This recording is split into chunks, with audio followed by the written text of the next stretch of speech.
Action. Oh, so na. Lights. Ito na eh. Ayan. Okay. Okay, tahimik. Konting tahimik. Bob, kumusta? Ako, okay lang. Kahit masakit, tinitiis ko kasi kailangan eh. Tsaka diba, sabi mo, kailangan lumaban. Pero hanggat kaya kong lumaban, lalaban ako. Kaya lang, minsan may mga time na sumusuko din ako. Kasi syempre, tao lang. Minsan may mga time din na nagtatanong din ako sa Diyos, bakit nangyayari yung ganito. Bagamat hindi natin naiintindihan lahat, pero ang lahat naman pala sa Panginoon, meron siyang kapamaraanan bawat isa sa atin. Meron siyang plano, meron siyang kaparaanan para sa atin. Kaya huwag tayong maghinanakit, huwag tayong magkaroon ng sama ng loob sa Kanya. Kasi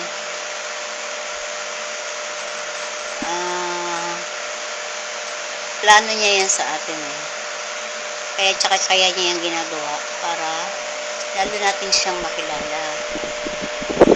Kaya tandaan mo, anumang problema dumating sa'yo, anumang problema dumating sa buhay mo, huwag kang maghihinanakit sa Panginoon.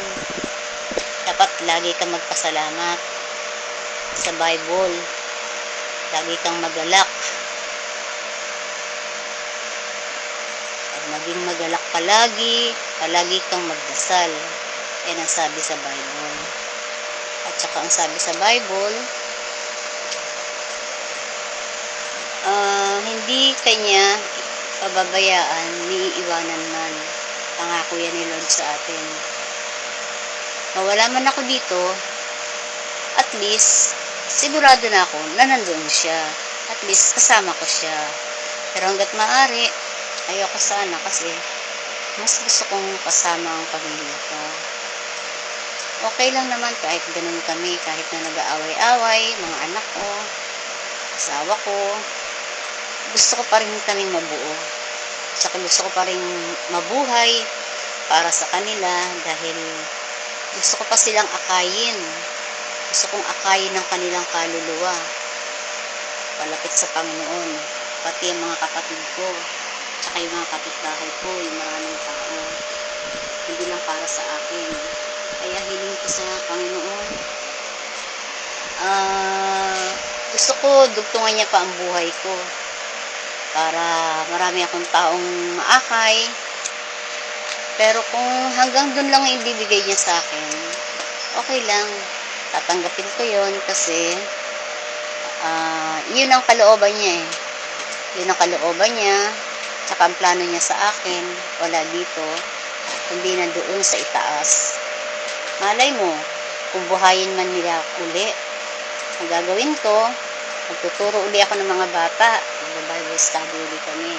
At gusto kong gumaganap ang ministry namin dito sa Floodway. Hindi lang dito sa Floodway.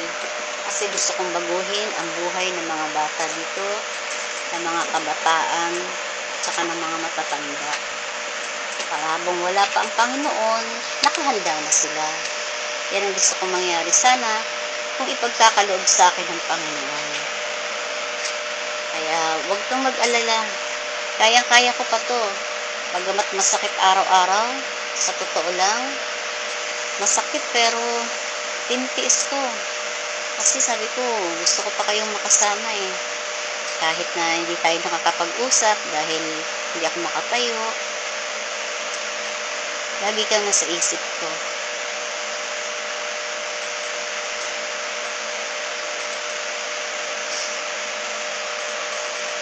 Miss na kita. Miss na kita.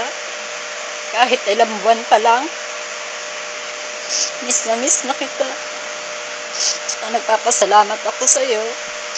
Kasi nandiyan ka para tumulong sa akin. Sa totoo lang, maraming tumutulong sa akin eh. Ewan ko ba? Sabi ko bakit maraming tumutulong sa akin. Maraming nagmamahal sa akin, nakikita ko sa ngayon. Sabi nila kasi mabait daw ako. Sabi nila kasi marunong daw ako makisama. Sabi ko, gano'n naman talaga eh. Dapat talaga lahat ng tao pakisamahan natin. Meron man o wala, mahirap man o mayaman, dapat pakisamahan natin. Kasi lahat tayo pantay-pantay pagdating sa heaven. Lahat tayo magkakapatid na doon. Wala nang mag-asawa. At saka ang mga problema dito lang yan sa ibabaw ng lupa. Panandalian lang yan. Pagdating dun sa heaven, walang hanggang kaligayahan na mararamdaman mo. Kaya yun ang gusto kong mangyari sa ating lahat. Magkasama-sama tayong lahat doon. Maakay namin kayong lahat doon. Si nanay, bago nawala, siniran ko yan ng Bible. Kaya kahit paano, nailigtas ko yung kaluluwa niya. Si Ninyo nagiging active na rin ngayon. Sila Abing. Sana lahat tayo. Sana maintindihan nyo kung anong ibig sabihin ng born again Christian. Hindi ito relihiyon. Ano ito yung pakikipag-komunikasyon sa Panginoon. Kaya sana nauunawaan nyo. Sa totoo lang, kahit hirap na hirap ako, alam ko, mga anak ko, kahit na alam ko na nagsasawa na sila sa pag-aalaga sa akin. Kahit si Danny, nararamdaman ko. Pagod na sila eh. Pagod na sila. Alam ko, nararamdaman ko pagod na sila sa pag-aalaga sa akin eh. Palagi silang nag-aaway-away. Eh kasi alam ko naman ang hirap din nilang magpuyat. Hirap naman talaga magpuyat sa ospital. Kaya lang, hindi lang nila talaga maintindihan na mas mahirap ang dinadanas ko kesa sa dinadanas nila. Kaya gusto ko rin gumaling para sila naman ang maasikaso ko. Kasi ayoko nung aasikasuhin na lang nila ako habang buhay. Pero malakas ang ano ko na bibigyan pa ni Lord ako ng pagkakataon para makabawi. Kasi gusto kong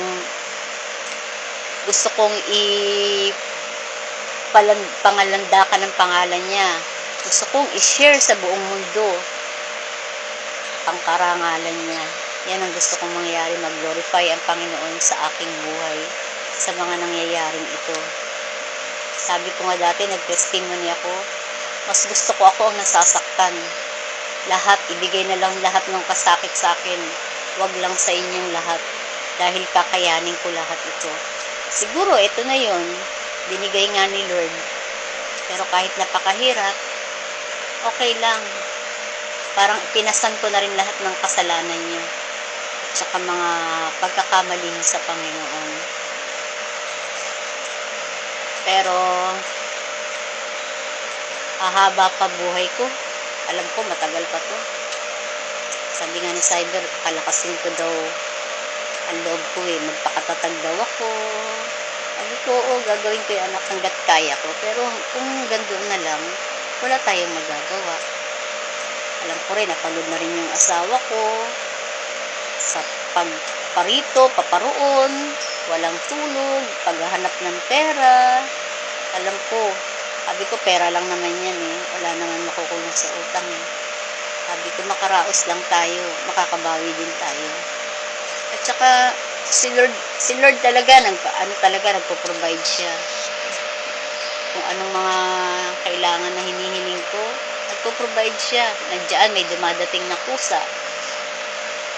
Ito nga, problemado nga ako bukas. Balik uli kaming ospital. Buti, sasakyan ni Arlene, nagagamit namin. Tapos, kailangan ko ng pera. Ang dami ko uling bibiling gamot. Alam mo ba, araw-araw, ang gastos namin sa ospital, mula pang pinasok ako doon, 1,000. Kasi pain reliever ko pa lang, 700. Tapos yung mga gastusin pa namin. Tapos yung mga pamasahe, ganon. Hindi ko nga alam paano ko nakakaraos. Nakakautang si Danny paunti-unti. Kung paano ako nakakaraos, hindi ko alam. Sabagay, si Lord na rin ang may ano niyan.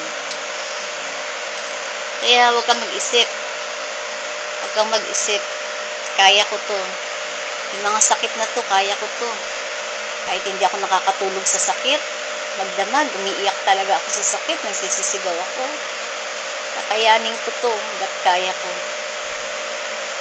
Basta kayo, magpakatatag lang kayo. Tsaka sabi ko sa kanila, ano man ang mangyari, tanggapin natin. Kasi doon naman talaga tayo pupunta eh. Wala naman tayong ibang pupuntahan. Ang mahalaga, matanggap natin ng Diyos sa ating puso bilang isang Panginoon at sariling tagapagligtas. Ayan, ligtas ka na. Siguradong doon ka na sa heaven mapupunta. Wala nang iba. Kaya, yan ang gusto kong ma-share sa inyo. Huwag ka mag-alala, hindi pa ako mawawala. Magpa-party-party pa tayo. Hinihintay nga ako ng mga kaibigan ko, magpa-party-party pa daw eh. Sheila, hinihintay ako ni Sheila, magpa-party-party pa daw. Sila Roslyn, hinihintay ako nila Roslyn, magpa-party-party pa daw. Mga kaibigan ko, ang dami dumadalaw sa akin sa ospital. Dami nga nagmamahal sa akin eh, nagulat nga ako eh. Kahit pala ganun ka ako, hindi lang sa pera nakikita ang ano, sa ugali ng tao. Dito nga rin sa looban eh, nagulat ako sa mga tao dito eh. Naging close sila sa akin, naging mabait sila sa akin. Although meron ako mga pinakitang hindi maganda sa kanila, namatawi pa rin sa kanilang puso ang ano, pagiging isang Kristiyano. Mababait na sila ngayon dito. Kaya sana magkasama-sama tayo. Mabait na yan. Sobrang bait na eh. Oo, sobrang bait nga. Binugbog lang yung dalawang bata. Sobrang bait. Masyadong nalit na. Hindi, siguro nadala lang ng alak yun. Pero lilipas din yan. Bibigyan ko lang sila ng ano. Bibigyan ko lang sila ng Pwede upload sa kanya. Kasi hindi ka. bibigyan ko lang sila ng konting aral para O kayo ito. matutunan nila at saka para hindi na nila gawin. Kahit ito. Hindi na nila gawin sa ibang tao. Tsaka sana magkaayos na rin kayo ni Dang. Malay mo, Sa ito. kayo talaga. May hotspot ko. Sabi ko nga eh, sabi ko sa mga anak ko, tulungan akong humanap ng tulong para pandugtong pa sa buhay ko. Kasi pag nag-chemo na ako, kakailanganin ko na naman ng malaking pera. Pero sabi ko, bahala na. Kahit saan pupunta kami. Kung makakalakad lang kami, si Danny naglalakad-lakad din naman eh. Sabi ko, bahala na. Kung anong ipagkakaloob ni Lord, yun lang, tatanggapin ko. Huwag kang malungkot. Matagal pang buhay ko. Salamat sa mga tinutulong mo sa akin. Alam ko na kararating mo lang dyan, di ka pa masyadong nakakaipon. Pero binibigyan mo pa rin ako. Huwag ka mag-alala. Babalik sa'yo ni Lord yan. Baka matulog ko na dito. Ng siksik, liglig, at umaapaw. Diba sabi nga, kung anong panukat ang ibinigay mo sa kapwa mo, siyang gagamitin niyang panukat na gagamitin para sa'yo. Tsaka ikaw, alam ko, punong-puno ng kagalakan yung puso mo. Punong-puno ng pagtulong. Napakabait mo. Napakabait mong kapatid. Sa totoo lang, wala akong makitang kapatid na katulad mo na kayang ipagpalit ang asawa sa pamilya. Pero ikaw, nag-iisa ka lang para sa akin. The best talaga ang Itbulaga. The best ka. The best ka talaga. Sabi ko. Kasi, ano eh, lahat Nagsasakripisyo ka para sa amin. Para maiahon kami. Para matulungan kami. Sana maabutan ko pa yun. Kasi gusto ko magbanding-banding pa tayo ng marami. Gusto ko magsama-sama pa tayo ng matagal kahit wala tayong pera. Gusto ko kumpleto pa. Kahit wala na si nanay, si papa, si Renren. Gusto ko ako mabuhay pa. Para masaya, di ba? Pati si Gilbert, si Jojo. Sana maging maayos na sila. Pinagpe-pray ko nga sila palagi eh. Para kasi wala naman mag-iintindi sa kanila eh. Kahit may sakit ako, iniisip ko sila pa rin. Si Danny, iniisip ko pa rin siya. Na bagamat alam ko na gano'n na talaga ugali niya, pero pinag-pray ko pa rin na magbabago. Magbabago pa siya. Magbabago pa siya. Alam ko, nasawang-sawa na siya. Napapagod na rin siya. Kasi, siyempre nga naman,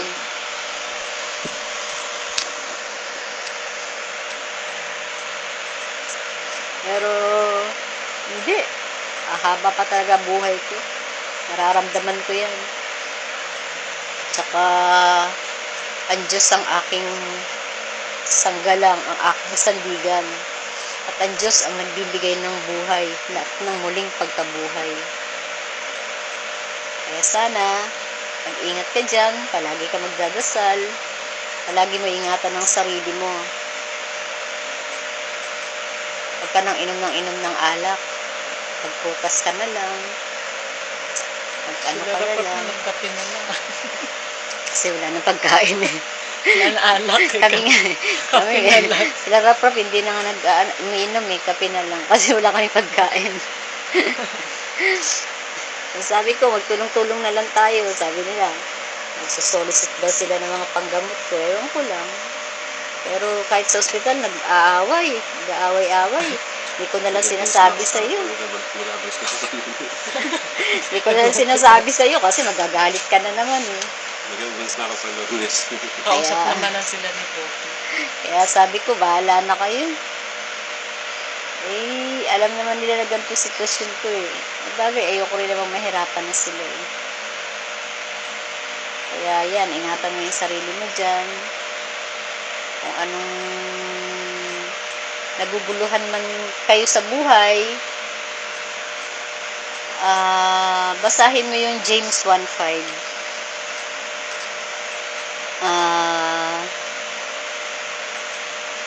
Ano yun yun? James 1 verse 5.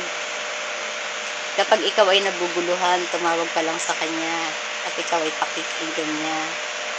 Yeah, you should ask God and it will be given to you. And your wisdom. If you need wisdom, you should ask God and it will be given to you. Tulad ng nangyari kay David at Haring Solomon, di ba? Yun yun. Humingi siya ng wisdom. Pagkabat hindi natin naiintindihan ang nangyayari sa mundo, humingi tayo ng wisdom sa Panginoon, ibibigay niya sa atin yun. So, hanggang dito na lang. Masyado nang mahaba yung sulat ko. Ganyan yung sulat niya. Mama, chup-chup. Love you, Mama. Chup-chup.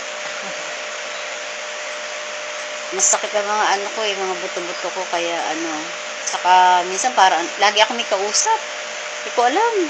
Sinasagot ko naman. Basta lagi parang ako may kausap. Hindi ko lang siguro, magulo lang talaga isip ko. Stress lang ako. Pero okay lang. Pinagdadasal ko naman ang lahat eh. Basta ikaw, mag-ingat ka dyan. Ingatan mo sarili mo. Magdasal ka palagi. Yan. Yan lang ang ko sa'yo. Sana mag-asawa ka yung naayos na. Kung hindi man ulit si Dang, yung magiging okay na kayo. Mas maganda nga Christian eh, para pareho kayo. Ingat ka dyan ha. Bye-bye. Mua-mua, chup-chup. Love you. Sige, bye-bye na. Good Pahinga night. ka na. Tapos hindi na record.